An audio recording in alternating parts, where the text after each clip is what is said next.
जय हिंद एवरीवन, कैसे हो आप सभी। आई होप सभी बढ़िया बेहतर डेफिनेटली अच्छे हो गए। Indian air force X and Y group exam का फाइनल पीएसएल लिस्ट आउट हो चुका। उसके साथ ही साथ एनरोलमेंट लिस्ट भी आउट हो चुका है। अभी से 2 दिन पहले की बात है।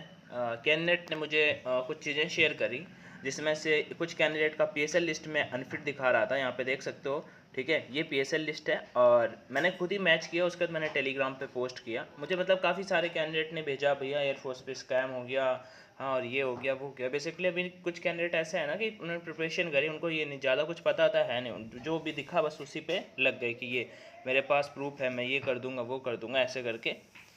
खैर मैंने उसी टाइम पे यहाँ पे पोस्ट तो डाल दी थी टेलीग्राम पे सभी कैंडिडेट को बताने की, एक तो लेस वैकेंसी, ऊपर से अगर ये सब होता है तो गलत बात है।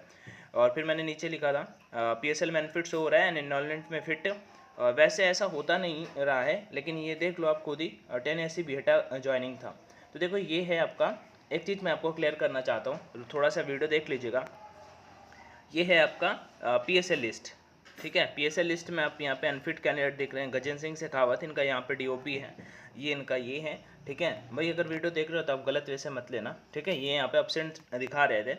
और उसके बाद यहाँ पे इनका जो 10 देखो सेम डीओपी है, गजेंद्र सिंह शेखावत है, सेम रजिस्ट्रेशन नंबर है, और ये मेन पे कैंडिडेट है यहाँ पे, ठीक है। मेन पे सिलेक्ट हुए हैं यहाँ पे, और यहाँ पे ये फिट है, मतलब फिट है तभी तो मेन पे सिलेक्ट हुए हैं। उसका देखो भी और भी कैंडिडेट था यहाँ पे,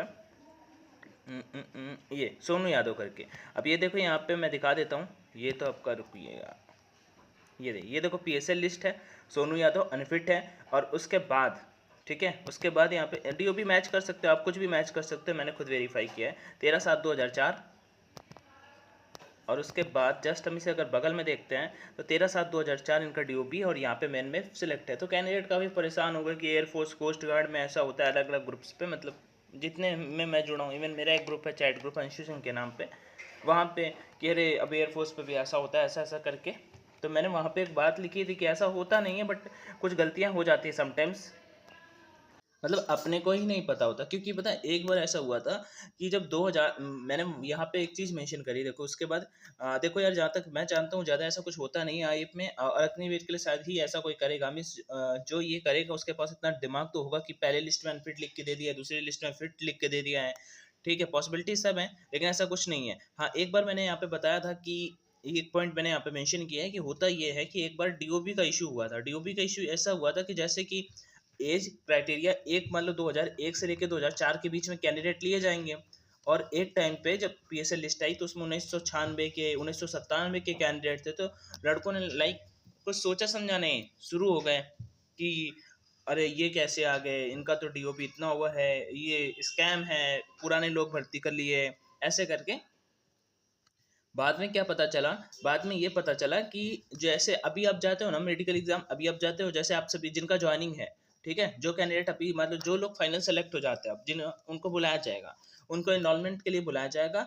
अब उनका अगर मेडिकल अनफिट हो जाता है, अभी अभी उनका मेडिकल इस टाइम पे थोड़ा बहुत नॉर्मल मेडिकल ले रहे हैं, पहले क्या होता था मेडिकल में अनफिट होते थे फाइनल में कैंडिडेट, तो उनको मेडिकल कराते थे। मेडिकल एग्जाम में अगर उनका कोई पॉइंट, हाँ, मेडिकल एग्जाम में अगर उनका कोई पॉइंट बना, तो उनको क्या करते थे कि उनसे कहते थे अब इस इनटेक में आपका ज्वाइनिंग नहीं होगा, नेक्स्ट इनटेक में आपका ज्वाइनिंग होगा।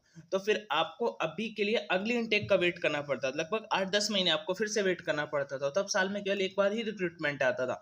इस वजह से वो वाले कैंडिडेट बाद में ऐसा कुछ पता चला कि इस तरह से थे। तो इसका भी कुछ ऐसा ही प्रोसेस है। मैंने उसके बाद एक ऑफिशियल पे नोटिफिकेशन पे, मतलब ऑफिशियल जो एफएक्यूज होते हैं उनको चेक किया, ठीक है। इवन मैंने नहीं चेक किया, कुछ कैंडिडेट ने मुझे भेजा फिर से, तो वहां पे पॉइंट 26 पे एक चीज मेंशन कर रखी थी, आई have received green card from appeal medical board.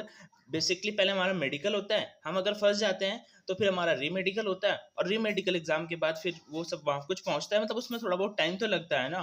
तो सिंपल से यहाँ पे लिखा था कि I have received green card from appeal medical board but my medical status is still showing as unfit in PSL. ठीक है, कि मतलब मुझे ग्रीन कार्ड मिल चुका है मेडिकल बोर्ड की तरफ से, लेकिन मेरा जो पीएसएल लिस्ट आया है उसमें से लिखा है कि अनफिट है हम। Will I called for enrolment since I am medically fit. क्या मैं एनरोलमेंट के लिए कॉल किया जाऊंगा अगर मैं मेडिकली फिट हूँ? तो एयरफोर्स ने रिप्लाई किया है पहले ही, ये बहुत पहले से था वहां पे, देखो, intimation regarding your medical fitness had not been received at CSB at the time of publishing of PSL। In simple word उन्होंने लिखा है कि जब आपका मेडिकल फिटनेस टेस्ट है वो रिसीव नहीं हुआ है सीएसबी सेंटर पे जब आपका पीएसएल पब्लिश हुआ है।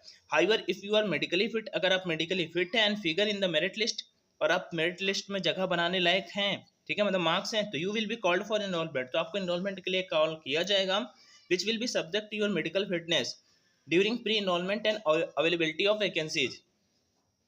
मतलब कि जो प्री एनरोलमेंट लिस्ट होगी उसके मतलब बेसिस पे आपका और वैकेंसी के बेसिस पे आपका सिलेक्शन होगा कि नहीं, वो उनके ऊपर डिपेंड करता है। बट अगर आप मेडिकल फिट है तो आपको एनरोलमेंट लिस्ट के लिए कॉल किया जाएगा। तो मैंने 2 कैंडिडेट को दिखाया, हो सकता है और भी कैंडिडेट हो, ठीक है। मुझे जो कैंडिडेट ने शेयर किया मैं बस यहाँ पे थोड़ा सा क्लियर कर रहा हूँ कि परेशान मत, तो ऐसा कुछ नहीं होता है।